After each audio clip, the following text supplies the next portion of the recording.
The Republican Party controls all three branches of the American federal government. The party, under direct control of President Trump and his advisors, has made sweeping and unprecedented changes to the fabric of the nation and the post-war world order. The GOP has gone from strength to strength, but now warning lights are beginning to flash. Trump's coalition is showing cracks, special elections have been lost, and the president's polling is abysmal. Still, there is a path to victory in the midterms, but it likely includes more than a touch of voter suppression. Welcome to the Politics of New America. I'm Nathan Stone, a reporter who has an unhealthy fascination with American politics. I'm joined in discussion by producer Josh, and together we peek south over the Canadian border to explain just what in the world is going on down there. I'll tell you what's going on down there. It's in America where Vin Diesel is going to have to prove his real name before he can vote. Oh boy, not yeah. in America I want to live in. Vin Diesel is Vin Diesel. I don't know who this Sinclair fella is. His inalienable rights to be Vin Diesel. Yeah. So what I want to tackle today, Josh, is we're going to do a bit of a two-parter here. So we're going to start off our coverage of the midterms by looking at how both parties can win and lose the upcoming midterms. We're going to start with the Republican Party today. And I'm going to start off with a little bit of a sports analogy. So you're going to have to bear with me here. So Josh, you have been hired, lucky you, as the season ticket rep for the newly crowned Super Bowl champion Seattle Seahawks. I thought I was going to be a sports hero in this analogy. No. You're a sales rep. Okay. So your job, of course, is to get people to renew their season tickets. So how are you going to sell them on that after this year? Okay. So in the analogy, I'm essentially repping the Republican Party after this year. I mean, if we're going for sports analogy, I would be like, look, the game's gotten way more exciting. People die now in the game, like people didn't die before in the game, but now people die. So it's exciting. You never know what's coming. The rules get changed all the time. Every week, new rules. New rule book means, we're printing a lot of those. We're going to be selling a lot of these new rule books. I think these would be my top two. You've totally flipped me on my head here. I was not expecting this. Yeah, I mean, you're not wrong with anything you're saying, but I think the big thing, of course, is whether or not you're the Seattle Seahawks or any other team that has just won a championship or done really well during their season. You're selling success, right? You're going to your season ticket holders and you're saying, hey, look at that amazing thing we just did. Look at that. That's awesome, right? We are going from strength to strength here. You want to be part of this, or you want to keep being part of this. So on the other hand, right, if I am the sales rep from the lowly Cleveland Browns, who, I don't know, got 2 or 3 wins this season, what am I selling, right? I can't sell success. So the only thing I can say is, hey, okay, we didn't do so well this season, but look at these draft picks we got, right? We're drafting high. We're going to get some great players, some great young talent on this team. Our quarterback, he got selected to the Pro Bowl. Did he deserve it? Probably not. But hey, he's a Pro Bowl quarterback, and you should be excited to see him play, right? So I'm going to sell hope because that's all I can sell because I don't have success to sell. You can sell success because you're the Seattle Seahawks.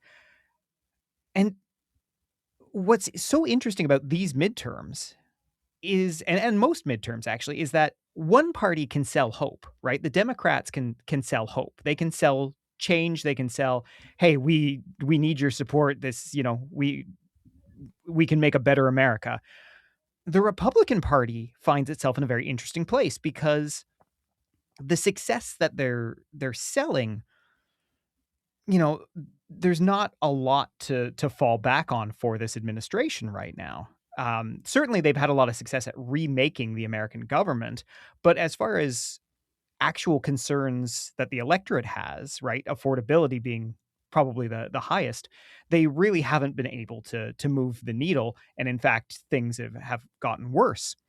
Yeah, and So when you say remake, I really wanna stress that it's like when Homer, submits his own, like, design for a new power plant. It's like, "Well, I put some racing stripes on it," which I thought those were cool. Like, other than the things that they've broken, things have there's superficial changes. Mhm. Is kind of those things, but and I honestly, I think I will still stand by some of my analogy, when it comes to speaking directly to their base. The fact that people have died is probably a good thing for a number of the voters. There's people that clearly have stood by ICE and are very excited for these things, so there are, things that we might look upon as horrifying that other people 2 years ago voted for this. Absolutely, and you're not wrong when you say that. I think where Republicans are going to be in danger, obviously, when you're the incumbent party going into midterms, generally there's always a bit of a pendulum swing backwards, right? And that's a momentum that is just natural in politics. Uh, but in this case, the especially I'm glad you brought up ICE because immigration has been the Republicans' ace in the hole for a while now, and the Democrats really didn't do a good job of handling immigration, and that's partially optics, but also partially just inaction and they were, I believe, were unsure about how to do that at the crux of when it got really, really bad in 22, 23 kind of thing.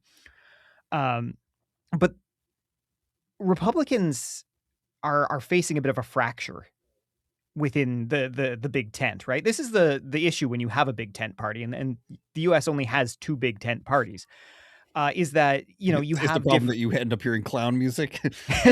yeah. You, you have various types of factions, that broadly coalesce under your banner. And the Democrats usually have more of an issue with this than the Republicans. The Republicans are, I think, more likely to just hold their nose and vote for their party than Democrats are. Democrats, if you're a more progressive leaning Democrat, if you're a left leaning Democrat, I think you're more likely to stay at home if the party ignores you than necessarily Republican voters will. But recently, and especially after the two murders in Minneapolis, or in Minnesota. I don't know if they were both in Minneapolis. ICE's favorability is dropping significantly among Americans, and of course, w- within kind of the center and the left, ICE's popularity has already kind of been at zero for a while. Oh, yeah. But amongst Republicans, especially Republican women and Catholics, are now feeling a little bit more uncomfortable about supporting ICE and its favorability rating has dropped considerably amongst a lot of important demographics for the Republicans from about -8 in June to about -20 in January. So they were never super popular, but now this is an active drag. And that's a real problem because the Republicans own immigration. That is one place where they have been able to beat the Democrats over the head time and time and time again. And a big part of what Trump got elected on in the first place. So if the Republicans lose immigration as this issue, if their own base starts to waver on it, that bodes very, very poorly for them in the midterms because while you can argue about how successful this showy ICE, crackdown has been, and I think there's good evidence to show that it really hasn't been much more effective than things that other presidents have done and done in a way that was a lot less organized terrorism than this. But if you lose this and if you come to be seen as, oh, now the Republicans are wrong on immigration, then you're not left with a lot of kind of big tent pole issues that you can go to voters and say, vote for us because we have given you that success, right? We're the Super Bowl winners. We are the ones that are delivering for you, because they haven't delivered on the economy. They haven't delivered on a host of issues, and the things that Affordability is a Democrat hoax. God, I wish that wasn't like a direct paraphrase of the president. I actually forgot that he basically said that affordability wasn't a real issue. Yeah. Um, Democrat hoax. yeah. Groceries. It's an old word. Ugh. So add on to this issue of the GOP starting to lose on immigration. We have Trump's polling numbers, which are near historical lows. I think he may have polled this low in his first term as well, but he's down in the low 30s depending on the poll. And it's very rare for a president to crater this hard in popularity in the span of a single year. However, it should be noted that Trump has never been a particularly popular president in terms of polling. And luckily now that Gallup is just quitting I was about to bring releasing that up. polls, maybe we don't have to worry about that anymore. If there are no numbers, the numbers can't be bad. So, Yeah. Just um, let's stop counting the votes. Stop finding out who has COVID, and the numbers just stop going up. yeah, it's genius, really. I don't know. I don't know why we didn't think of this before, but so you have a president that is very unpopular. You have a core issue that Republicans are starting to split on, and you have a lot of Republicans now that Congress people that are declining to reoffer. So of course you're still going to have candidates for those ridings, but you're not going to have kind of your seasoned incumbent with that incumbent advantage. Now, um, so few House seats or Senate seats are truly up for grabs in an election that that isn't as big of an issue. But it does seem to point that maybe some folks that are more in the know than you and I have seen which way the political winds are blowing and are ready for maybe a blue wave come midterms, and thinking that, hey, better to just not be done with it, get a head start on some cushy job in the private sector, and do that. Um, so there's a lot to be worried about if you're a Republican going into midterms, and as if you're a Democrat, I think there's quite a bit to be excited about. But now let's kind of switch over, right? Well, we're talking about some of the challenges that the Republicans will have. How do they actually win midterms? Because that's a more interesting question. Because really, uh, polling wise, just success wise, the fact that this president is more interested in whether or not he can bully Greenland out of Denmark than tackling affordability should mean that this is a slam dunk for the Democrats. But that's not necessarily how it's going to go Yeah, I was down. gonna say, so in this scenario, you mean if the Democrats don't fumble the ball, how are the Republicans gonna deal with it? Yeah, Yeah, interesting. yeah. I mean, if we're sticking with football here, they shouldn't throw it on the 1 yard line. Although I guess Seattle has exercised those demons now. Yeah. Yeah. So let's talk about how Republicans can actually come out ahead on this. And if you're a Republican, there's one major structural advantage that you have going into any election at any time, and that is the Senate, right? Land doesn't vote except in the US Senate. Um, so, what I mean by that is, of course, there's two senators from each state, regardless of population. So, where there are more smaller rural states that are deep red, always Republican states, those the Republicans have a structural advantage of just having more safe Senate seats than the Democrats do. However, the Democrats only need three. 3 seats to flip the House of Representatives. So, like, if they keep everything they have, but get 3 to Yep. change. Okay, Yep. yeah. That's all you need to go from a Republican majority to a Democratic majority. And so that's kind of where you're posting most of your hopes as a Democrat. But that's not going to be quite as easy as you think, because there's a lot of things that the Republicans are doing to prepare for this. And as we've talked about before, Josh, we had a big discussion on gerrymandering and its history, and the fact that it is just voter suppression. It is a tool of voter suppression. Um, we've got more tools in the toolbox of suppression, and the big one we should talk about a little bit is the SAVE Act, or the Save America Act, as is kind of the expanded version now. So this is a bill that's ostensibly about making sure that, if you're voting, you're an American citizen. This has never been a problem in America's history, not on a large scale, not even really on a small scale, but here we are.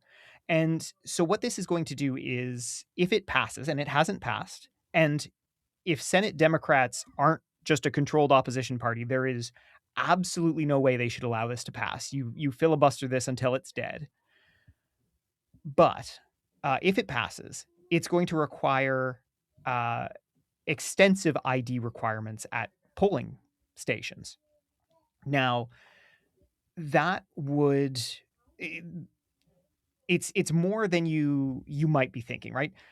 Most driver's licenses aren't going to cut it, and for women who have taken on married names, it's going to be very difficult, because sometimes, for example, like a passport might not match your ID, or your given name, after you've been married, or if you got a divorce, vice versa. And those people would have a lot of difficulty voting. It's also going to basically force people who don't have some of these documents to pay money to get them, and try to get them in time for for the midterms, and to vote in their elections. And what this does essentially is remove millions of voters from the voting pool.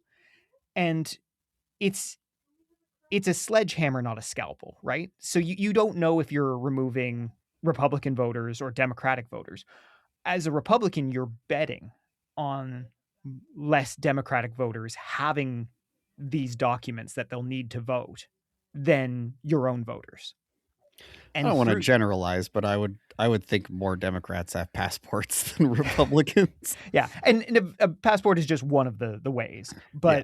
but yeah, yeah, and I think you're probably right, but yeah, if you so that's kind of the main thrust of the Save Act, and what it will do. It's going to make things awfully hard for a lot of women and minorities to vote, and two demographics that largely favor the Democrats. Um, Beyond this, Trump has called to nationalize voting.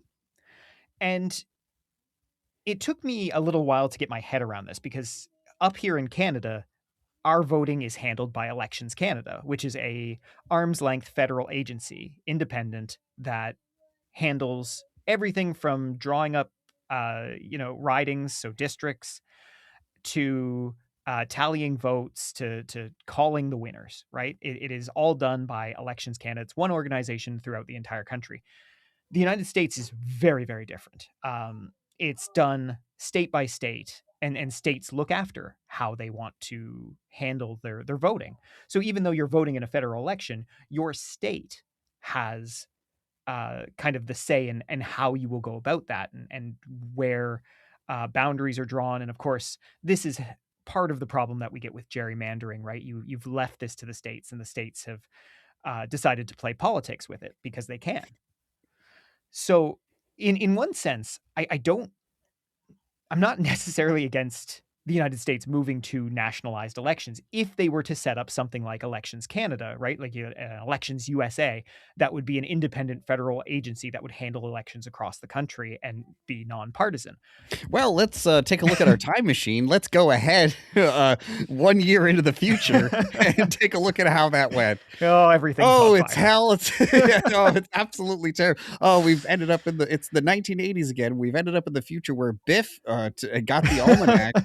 Um, yeah, there's zero reason to trust them on something like this. I mean, countries around the world are distancing themselves from America, so why should their own people believe that the government has a government that has everything to lose and nothing to gain on these midterms? Why should we believe them?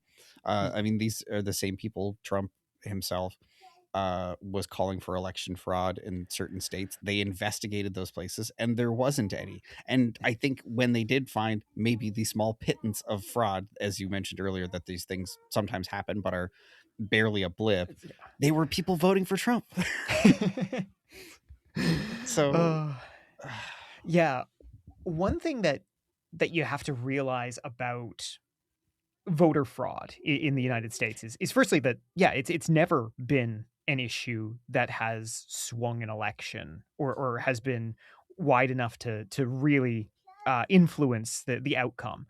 But also the American system as it has I guess gone into almost homeostasis, right? It kind of happened, in late 80s, early 90s, right? We stopped getting constitutional amendments. One of the things that they stopped doing was expanding the House of Representatives as well, right? So we're at 538, but as America grows, and as populations move and shift, states gain and lose seats based on their populations, which isn't necessarily a bad thing. But in terms of just sheer population growth, right? You're looking at a country of about 340 million people. At some point, you want to expand the number of seats in the House because otherwise, what happens is that each individual's vote counts for less and less as more and more people are in each riding. So in essence, not only is voter fraud not really an issue that you've ever had, but because the importance of a single vote has been going down every election, if someone beat the system and voted twice or voted three times somehow in some way, it's actually less and less of an issue that each time. And not to say that people should be allowed to do that, but just to illustrate, how little a single vote actually matters in this case, right? This is a, a performative witch hunt, basically, to something that is not an issue. And it's going to disenfranchise millions of people if it goes through. But again, it does have to pass through the Senate. It's not filibuster proof. So unless Senate Democrats really, really, really don't want to win, they should be doing everything they can to just kill this before it goes through. yeah. And just thinking of the way that, like you said, that this is this witch hunt, um, it goes along with the theory that all of Trump's uh, policies come from problems he saw in 80s movies. So there was like the trope of like, oh, the election fraud where they like took the voter rolls and they actually put a bunch of dead people on them, so dead people end up voting somebody in, like the Penguin does in Batman Returns. So stuff like anything that he makes a policy about, guaranteed there's like an 80s movie showing how terrible it is. I love this theory. This is good. I want more. I want more literature on this because I could use some excuse to go back and just watch a bunch of 80s, early 90s movies and deconstruct Trump's policies. I mean, do yourself a favor and watch Invasion USA. Everybody really should. I've never seen it. Um, Yeah. Invasion USA is the movie. So you remember that movie Civil War from a couple years ago? Oh, yeah, yeah, Uh, yeah, okay. yeah. Yeah. So the way they advertised that movie is what the movie Invasion USA actually is, and not a movie about journalists. So Invasion USA is a Chuck Norris movie about guys that, yeah, they like invade Florida and start going around creating like acts of terrorism. But like they'll like dress as cops and like shoot up a quinceanera, and then so then the community doesn't like the cops, and so they're like fomenting like all this stuff and doing acts of terrorism. And of course Chuck Norris drives around in a sweet truck with lights on top to save the day. It has a pretty famous scene where, because it all takes place during Christmas, there's a famous scene where people are decorating a tree out in their yard, and a little girl like runs back inside the house, and then a truck rolls up with a bunch of guys with bazookas, and they blow up every house on the cul-de-sac. And it was a real cul-de-sac with real houses, and they were all going to get torn down, and they talked to the people who owned the properties, and they were like, yeah, can we just like blow these up for you? They were like, yeah, sure. So yeah, worth watching. Nice. I love it. Um, so beyond all of this kind of voter suppression strategy that the Republicans can use to tilt the midterms to their favor, um, we should also talk about the other weak point in this uh, you know in this whole house of cards. And so you have the advantages of structural advantages in terms of the Senate for the Republicans. You have the gerrymandering, you have the voter suppression that's going to probably play in your favor to some degree. The third thing we need to talk about too is the Democrats being the Democrats, and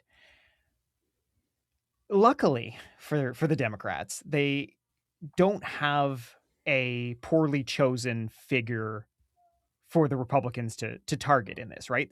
There's no presidential election, so it's not just one Democrat that the Republicans can drag through the mud. But the Democrats, especially the Senate Democrats, have been so incredibly disappointing.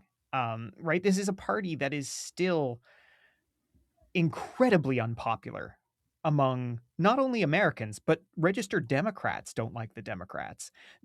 Right? We there's a slow burning reckoning happening within the Democratic Party.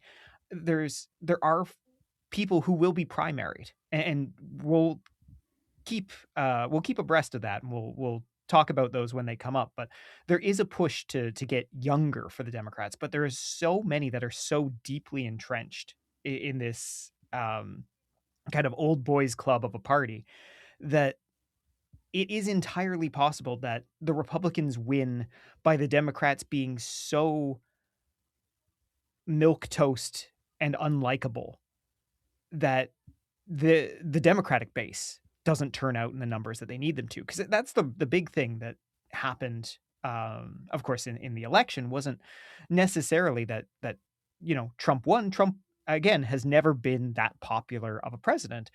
It's the Democratic base, and what they consider their base is quite a bit more generous than I would consider what the Democratic base is, but they don't get that same just automatic turnout. And if you're if you're a Republican, you've got to hope that like Hakeem Jeffries and Chuck Schumer are leading the charge into the midterms, because then you've got a real shot at keeping your seat. What Democrats need to do, and they need to do it sooner rather than later, is kind of show off the renewal of the party, show off the younger side, right? It can't just be AOC carrying this moribund, ancient corpse of a political party Oh my on her god, yeah, back. her back, yeah, it's got to be hurting. Yeah, and the poor thing was she was over in Munich this for the security conference.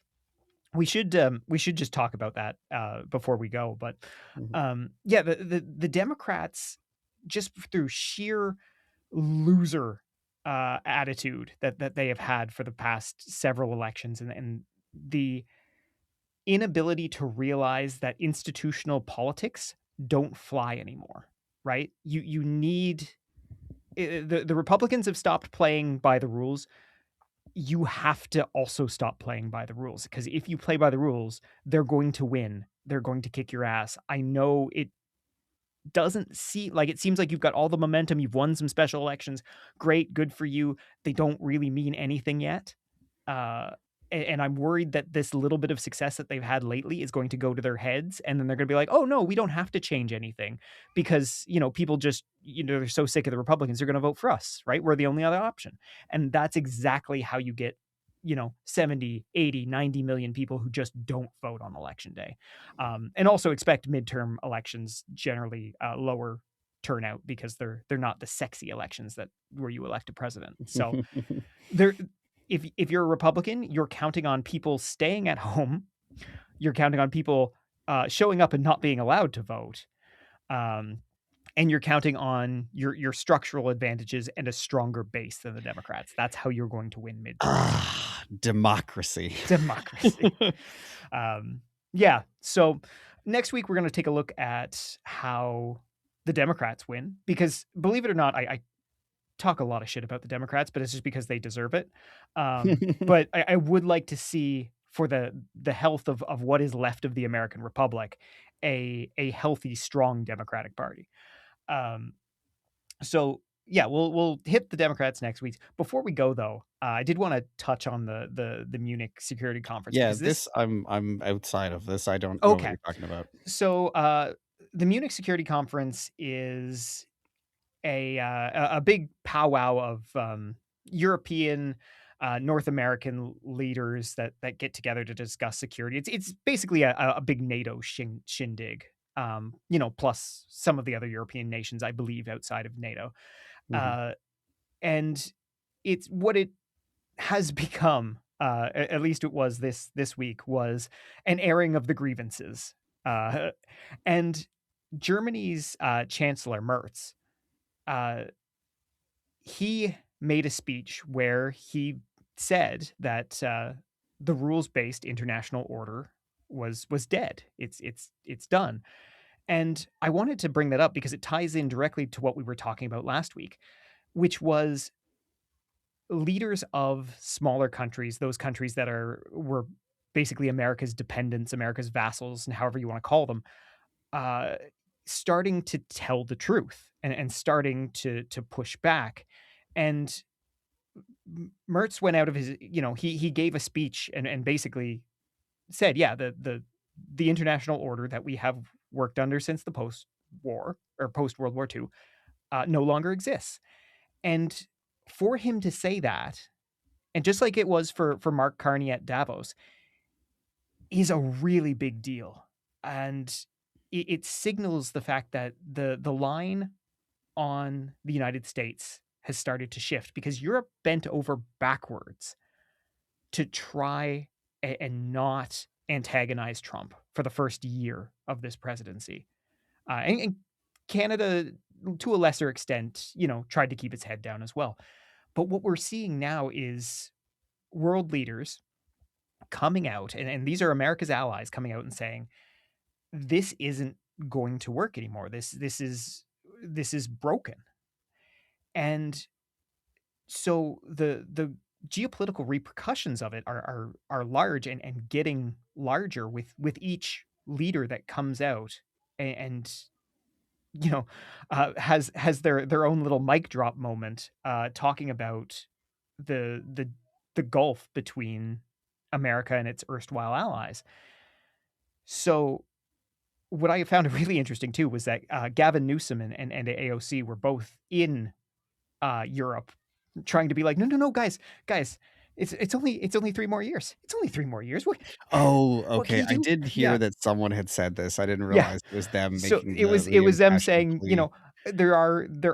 they were basically trying to reassure that Europe still has friends in the United States, which is all well and good, but also Europe can have all the friends it wants in the United States, but those friends aren't in power. And until they are, you can't mend those fences, especially while Trump is still actively Oh my tearing god, yeah. those down. This is like someone like begging to move in with you, but they've got like a 13-year-old like asshole cat, and you're like, I don't know, your cat's like crazy and scratches people and stuff, and they're like, no, but well, he's 13, he's probably only gonna live for like another year, and it lives to be 21. Oh Like this, like it's just 3 more years is not the amount of time that they are going to be feeling symptoms. That is the first round of the disease. Yeah, yeah, and we've said this on the show before too, that Trump is a symptom rather than the cause of a lot of this. Now, he a terrible symptom that exacerbates it? He certainly is, but this didn't happen because of one man. But yeah, so it was. I don't think it was really the greatest use of their time, but they're going to try what they're going to try, and good on them, I guess, for trying to get into the international, get onto that international stage. Where there's rumors of both Newsom and AOC maybe taking a run for president in 2028. So this could be a little bit of posturing there, but I didn't think it was the best look for them. But yeah, more interesting times between Europe and the U.S. I think that's where we're gonna leave this one, though. I will say though, Josh, I think the more hateful the pet, the longer it lives. That has been my For whatever experience. reason, yeah. Yeah, like, you can get some just nasty, nasty things, and you're just like, "Well, he's 21, so we don't think he has too long left," and you're just like, "This cat is pushing a quarter century. What is going on here?" But I think they're just sustained by hate, as so many things are in our world, unfortunately. But I think that's where we're going to end it today. Join us next week for a look at how the Democrats could win or lose this year's midterms. My goodness, they're coming up quick. Thanks so much for listening, everybody. Bye.